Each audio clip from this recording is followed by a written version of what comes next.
Hi, I'm Paul Kyogan from GK Tuition, and in this video I want to talk to you about functions. Now the question that I've chosen to go through here is 2017 paper 1 question 8. In the first part of this question we're given the function p of x is equal to 275x minus x squared minus 2000. And we're told that this function refers to the amount of profit a company can make. The company sells fibre optic cable by kilometre. And we're told that x is the number of kilometres of cable that they sell and the p of x is the profit. So obviously depending on how much cable they sell, they'll earn more or less profit. We're asked to work out how much will the company lose if they don't sell any cable in a specific week. In other words, if they don't sell any cable, that means that x equals 0. The kilometres of cable sold would be 0. So what we need to do is just sub in x equals 0. So that's what I've done. To find the profit when you sell 0, it's equal to 275 times 0 minus 0 squared minus 2000. So all I'm doing there is everywhere there's an x, I'm subbing in a 0. And you'll end up, the first term becomes a 0, the second term becomes a 0, so you just end up with minus 2000. In other words, the company loses €2,000 if it doesn't sell any fibre optic cable. In the second part of this question, we're told that the company, in a particular week, the company made a profit of €8,350. We're asked to use this information to work out how many kilometres of cable they sold that week. If we know the profit, if we can just sub it into the formula given at the start of the question and we can work out x. So all I did was, instead of p of x, I subbed in 8,350, and on this line we've got one equation, we've got one unknown, which means we can solve to find x. You need to recognize that you have an x squared, an x, and a number, which means you've got a quadratic equation. And before you can factorize the quadratic equation, you need to bring everything to one side. Now I've chosen to bring everything to the left-hand side, because if everything's on the left-hand side, at least the x squared will be positive. So I had a minus x squared on the right, which means I added x squared to both sides. I ended up with a plus x squared on the left. I had a plus 275x on the right, which means I subtracted 275x from both sides, and I ended up with minus 275x. I already had an 8,350 on the left, so I just wrote that one down. And I had a minus 2,000 on the right, so I just added 2,000 to both sides, and I ended up with a plus 2,000 on the left. Now, in order to simplify this further, you just group your like terms. 8,350 plus 2,000 is 10,350. Now, obviously it's quite difficult to factorize this quadratic equation. We've got really big numbers. So if you weren't comfortable with this, you can always use the minus b formula. You could use the minus b formula here and solve for x. However, I want to do this by the factorizing method. If you're not 100% sure on factorizing your quadratics, go to the website and make sure you watch I've got a video where I just go through 10 quadratic equations in a row. So make sure you go through that. The first thing you do before factorizing the quadratic is you multiply the first term by the last term. X squared multiplied by 10,350 is 10,350 x squared. Obviously that's a plus. Now this is the difficult bit. You need to use your calculator, use trial and error, and figure out what numbers multiply to give you 10,350 but add to give you 275. And after a while, you do use trial and error a number of times, you should eventually get to 230 and 45. 230 multiplied by 45 gives you 10,350. If you add them together, you get 275.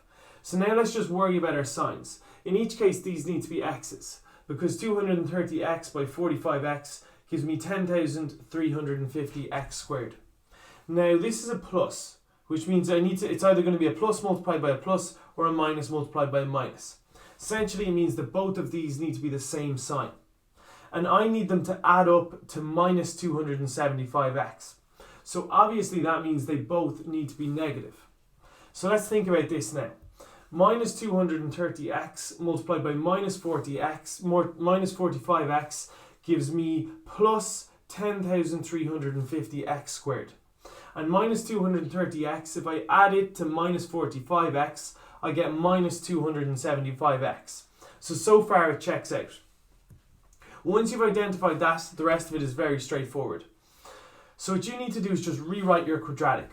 The first term stays the exact same and the last term stays the exact same.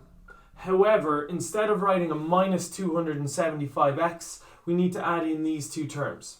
You need to write it as minus 230x minus 45x. And now all we need to do is factorize the first two terms and factorize the second two terms. The thing that's common to the first two terms is x. So x into x squared goes x times, and x into minus 230x goes minus 230 times. So I know that if we multiply it out, we should end up where we started. So x by x is x squared, x by minus 230 is minus 230x, so I'm on the right track. The thing that's common to both of these is 45. We already know that 45 divides into this because we've worked it out there. So in this case, I could take out a minus 45. If I factorize out minus 45 into minus 45x just leaves me with x. Minus 45 into plus 10,350 gives me minus 230. Now, I know I'm on the right track because I have the same thing in both brackets. If you weren't 100% sure on your signs there, we can verify it. Minus 45 by x is minus 45x. Minus 45 by minus 230 is plus 10,350. So your final answer now, your factors, when we're finished factorizing it, you just take the two things outside the brackets, in this case x minus 45, and then you also take what was already in the brackets, in this case x minus 230. Now they're your factors, but we need to solve this. In order to solve this, we need to let each bracket equal to 0. So I can just say that x minus 45 equals 0, which means x is equal to 45. Or I can say x minus 230 equals 0, which means x is equal to 230. However, there can't be two valid answers here. It doesn't make sense for there to be two different answers to this. They made a profit of 8,350. They must have only sold one of these amounts. If you go back to the start of the question, it said that the company cannot sell more than 200 kilometers of cable in a week, which means that the answer that's bigger than 200 is not valid. And in fact, the answer you're looking for is 45. And remember that x refers to the x, that means they've sold 45 kilometers of cable in this week. If they sell 45 kilometers of fiber optic cable, they'll make a profit of 8,350. So granted, that one was quite tricky in terms of the quadratic. Be aware that you could have solved that quadratic by using the minus b formula. So if you're not particularly comfortable with that, maybe go back and see if you can use the minus b formula to do it. You should still end up with the same answers. Okay, for C part 1, we're given a table to fill in.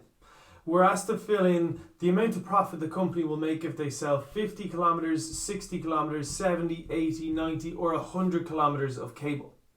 You need to realize that they've given you all your x values. You need to find the values for p of x. So I've done one of them here. The formula at the start was that the profit is equal to 275x minus x squared minus 2000. So for example, if I'm trying to find how much profit they'd make for 50 after selling 50 kilometers, I could just, instead of an x, sub in a 50. So the profit if you sell 50 kilometers is 275 times 50 minus 50 squared minus 2000. All I did on that line was sub in. And if you just plug all of that into your calculator, you get 9,250. So if you sell 50 kilometers worth of fiber optic cable, they'll make 9,250 profit that week. You just do the same thing with 60. They've given you the answer for 70. You do the same thing with 80, with 90, and with 100. And then you just fill your values in there. And now we can use these values in order to draw the next graph. These are coordinates so that I can draw the graph on the next part of the question. Okay, so for the next part of the question, it says to use the data in the table to draw the graph of the profit function in the axes below. So you should notice, I think it's a good idea to plot the points the way I've done it and to mark in each point. The first point, the x is 50, the y is 9,250. In each case, you plot the points.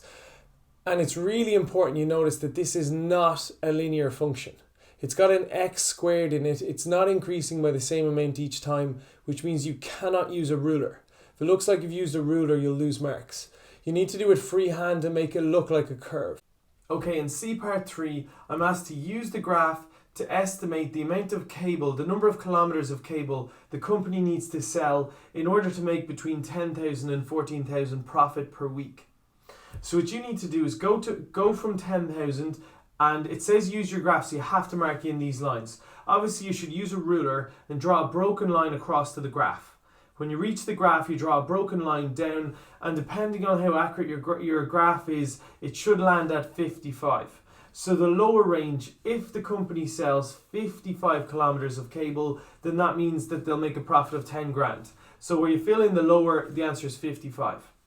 The upper range, you have to go to 14,000. Again, use your ruler, draw a broken line across to the graph, and then go straight down.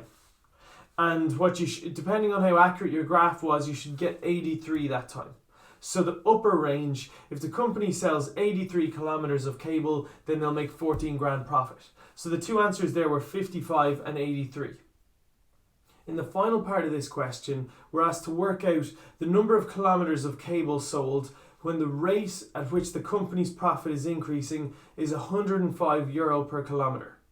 Now, even if the question hadn't said use calculus, the giveaway word here is rate. To find the rate of change, it usually means differentiation. So the profit is given as 275 times the number of cables sold minus the number of cables squared minus 2,000. To find the rate of change of the profit, that means you have to differentiate. So I need to get the derivative, or in other words, the p-x. So if you have 275x to the power of 1, in order to get the derivative, you bring the power of x in front and you decrease the power of x by 1.